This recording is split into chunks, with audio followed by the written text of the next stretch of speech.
Happy Life Day. Happy Life Day. 'Twas the night before Life Day, in a galaxy far, far away. For Ray, adventure called, and she thought it would be fast. But there she found a key to the galaxy's past.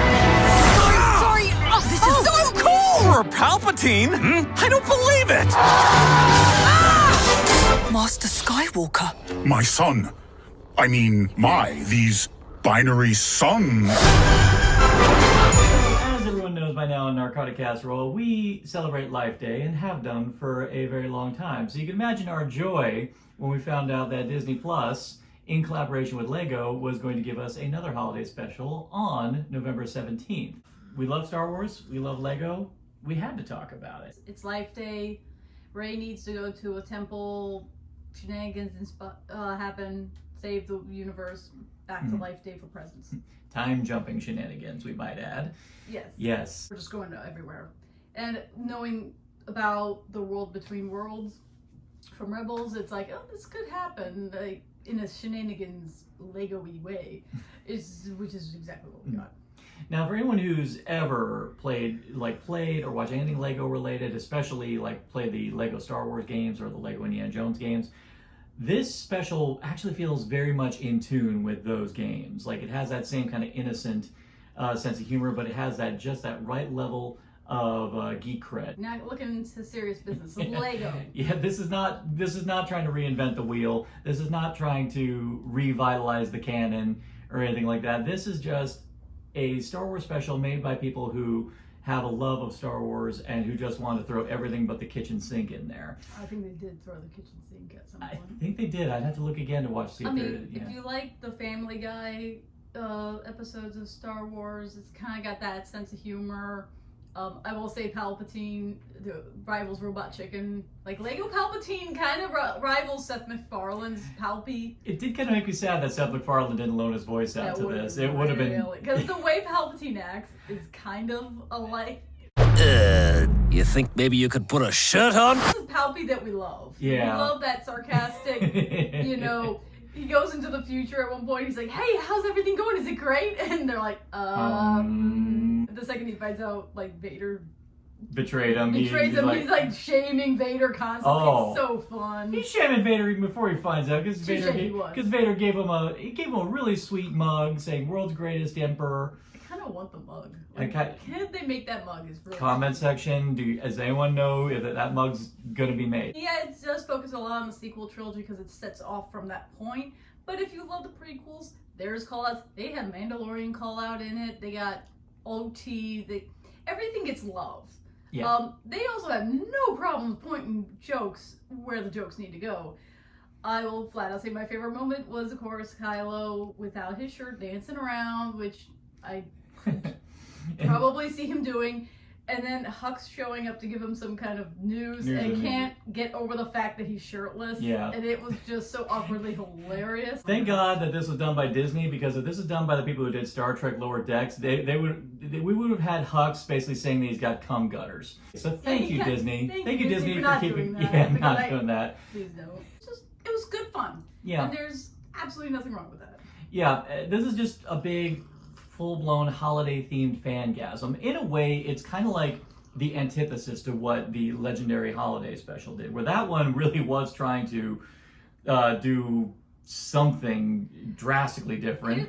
The biggest difference, and I don't care what y'all say, like the holiday special, it's fun to watch.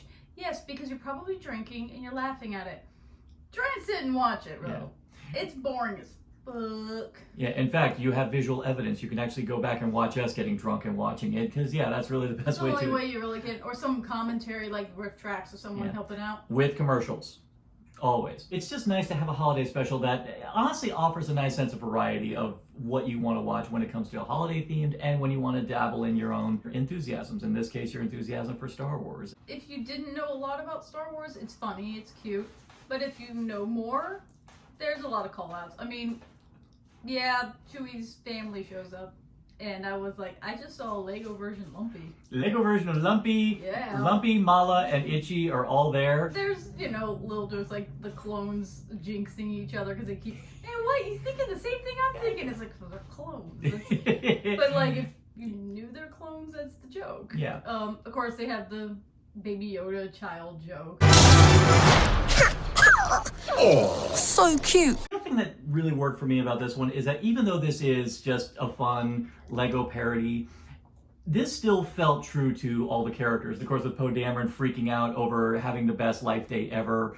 You know, I can see him doing that. Exactly. Though. Like even they said, "Oh God, it's okay if he doesn't say he has a plan." He's like, "I have a plan." They're like, "Ugh." The main motivator of this plot is Rey trying to train Finn in the ways of the Force because, yes, confirmed, he is one with the Force.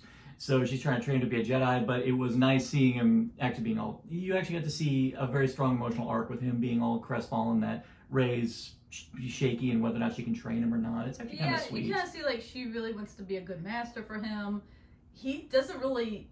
It's not like he's not into training, but he doesn't want her stressing about it. You still have that family dynamic. One sad thing, but I kind of get why they didn't do it.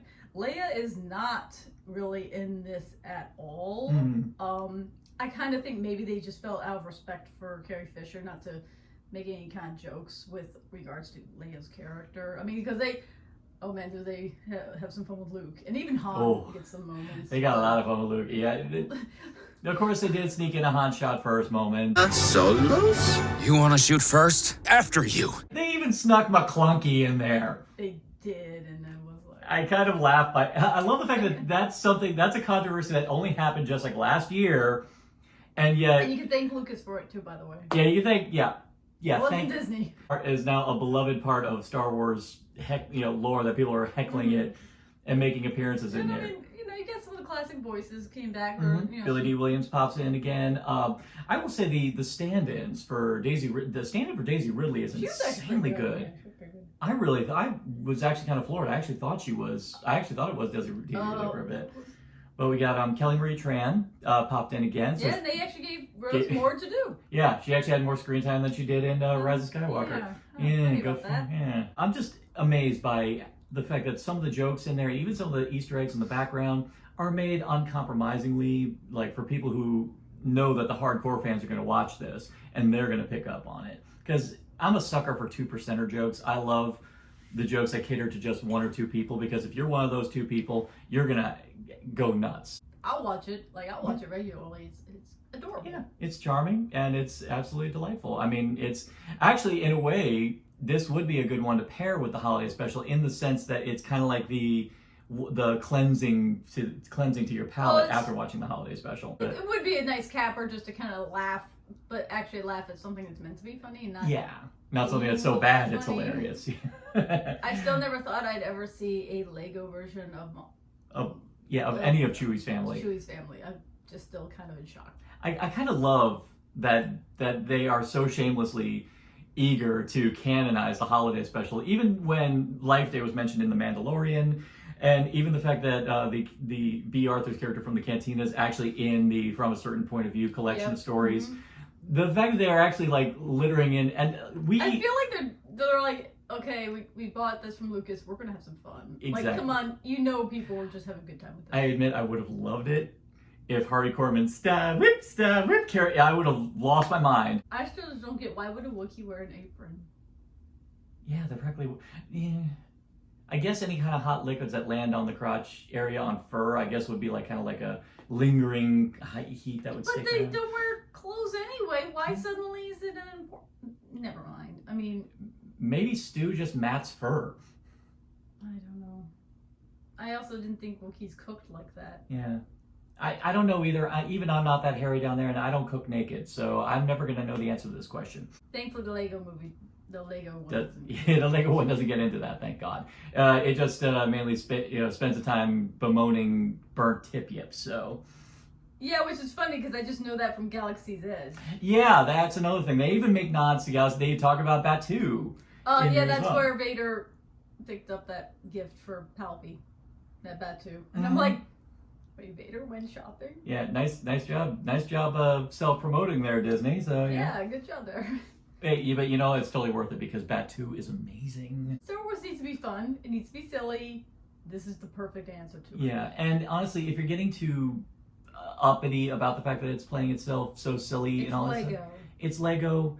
it's Lego Star Wars, and if you're getting all bent out of shape about it, then you're watching it wrong. And if you're upset that, oh, they started the sequel trilogy and I don't like that, I'm like, shut up. Just shut up. Yeah. You know what? There was a time when people were going all crazy, hating on the prequel trilogy, and now that generation who grew up watching the prequel trilogy are now all like, why are people all mad on the prequel trilogy? You know that when the next generation comes around, those kids who grew up watching Star Wars because of the sequel trilogy are going to go around going like, why is everyone hating on this? Well, whatever the heck came out. Exactly. Comes out in the next 10 years. Sometimes Star Wars Calm isn't made for yourselves. you. Yeah. And Legos is for everybody, so shut up. Exactly.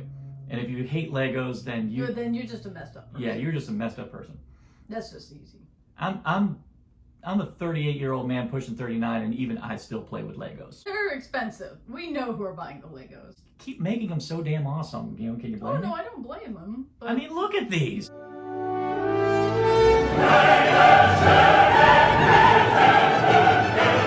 Do you agree? Do you disagree? Do you think that this was just a pointless Disney cash grab? Or do you think that this was just such a sweet-natured, affectionate nods made by fans for fans?